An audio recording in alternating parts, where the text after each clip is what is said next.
Donc c'est important de le souligner, ça aussi. Il y a encore à ranger dans cette catégorie du néologisme d'emprunt lexical, mahométan.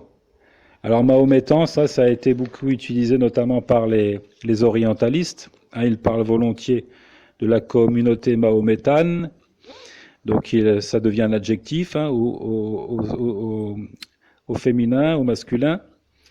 Mais ce qualificatif, mahométane, il implique une déformation du nom du prophète sallallahu alayhi wa sallam qui ne s'est jamais appelé Mahomet. Son nom c'est Muhammad. Et là encore, ça a un sens dans la langue arabe, dérivé de la racine hamd, un hamd qui signifie la louange. Muhammad, c'est le digne de louange. Muhammad, c'est le loué. Or, Mahomet, lorsqu'on s'intéresse à son étymologie, c'est tout le contraire du sens de Muhammad. Parce que Mahomet, c'est d'origine hébreu. Ce sont les juifs de la péninsule arabique qui, les premiers, ont utilisé ce terme pour désigner Muhammad sallallahu alayhi wa sallam, dans le but de le discréditer et même de l'insulter. Mahomet, c'est dérivé de Mahomid, si ma prononciation est bonne. De toute façon, ceux qui parlent l'hébreu s'y retrouveront. Il y a des points communs entre l'hébreu et l'arabe. Ce sont des langues sémites. Il y a des points communs. Et ici, on reconnaît la négation ma. Mahomid, ma, c'est la négation.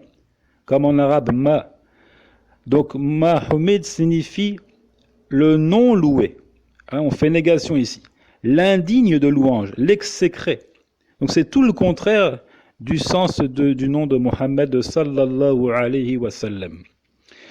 Et en France en particulier, je pense que le premier à avoir fait usage de Mahomet, c'est Voltaire, dans son ouvrage Le fanatisme ou Mahomet, et qui cherchait lui aussi à attaquer l'islam et les musulmans à travers cet écrit.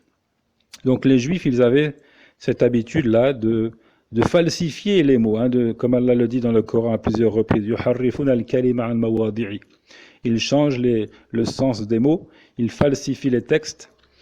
Nous le voyons à travers cette appellation-là, Mahomid, qui a donné Mahomet. Il y a aussi le fameux hadith dans lequel il disait au prophète, alayhi salatu wassalam, Assalamu alayka, Assam au lieu de Assalam. Assalam signifie la paix et Assam signifie la mort. Il souhaitait donc la mort au prophète, sallallahu alayhi wa sallam. Enfin, le troisième et dernier point, le néologisme de sens. J'ai dit que les linguistes distinguent trois formes de néologisme. Le néologisme de sens, appelé aussi néosémie, qui est l'emploi d'un mot qui existe dans le lexique, qui existe dans le dictionnaire d'une langue, mais dans un sens nouveau. Donc on reprend un terme qui existe en lui donnant un sens nouveau, une nouvelle application, un nouvel usage. Par exemple, quand virus passe d'un emploi en biologie, à la base on parle de virus en biologie, pour un emploi en informatique, pour parler des virus informatiques. Donc dans cette troisième catégorie, je vais inscrire ici l'associationnisme, qui ressort souvent dans les ouvrages islamiques. L'associationnisme qui est utilisé pour traduire ashirk. Les associateurs pour traduire al-mushrikoun. Qu'est-ce qu'on entend par là, nous musulmans? Par le shirk, on entend la désignation d'ego ou d'associer à Allah dans ce qui relève de ses spécificités. Nous dirons encore, donner un égal ou un associé à Allah dans sa seigneurie, dans sa divinité ou dans ses noms et ses attributs. Mais pour celui qui n'a pas cette perception et cette connaissance, qui est un pur francophone et peut-être même un non-musulman, associationnisme, s'il s'en réfère au dictionnaire pour comprendre ce que l'on veut dire, il va trouver tout autre chose. Il va trouver une référence à la doctrine philosophique qui ramène à l'association automatique des idées. Donc, association automatique des idées avec toute une histoire autour de ça, ce concept développé par certains philosophes. Ou bien il va trouver un renvoi à la doctrine des économistes qui cherchent la solution du problème social dans l'association volontaire de petits groupes de producteurs. Donc ce sont ces définitions-là qu'il trouvera de l'associationnisme en s'en référant au dictionnaire. Donc, il faut attirer l'attention des lecteurs francophones sur ces points-là. Hein? Associationnisme, ce n'est pas ça du tout.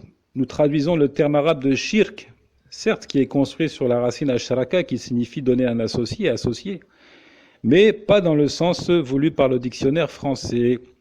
Il faut plutôt le comprendre comme un synonyme de l'idolâtrie, hein, du polythéisme ou encore du paganisme. Donc c'est le contraire du respect de l'unicité d'Allah, c'est le contraire de l'essolement ou de la singularisation d'Allah le Très-Haut dans ses spécificités. Dans cette catégorie aussi, cette troisième et dernière catégorie du néologisme, j'ai rangé le suivi. Alors ça aussi c'est un terme que l'on retrouve inévitablement dans presque toutes les conférences et autres, parce que ce terme en arabe c'est celui de al-ittiba', hein, qui est grandement employé par nos ulama et qui est indiqué par le texte coranique dans la parole du Très-Haut.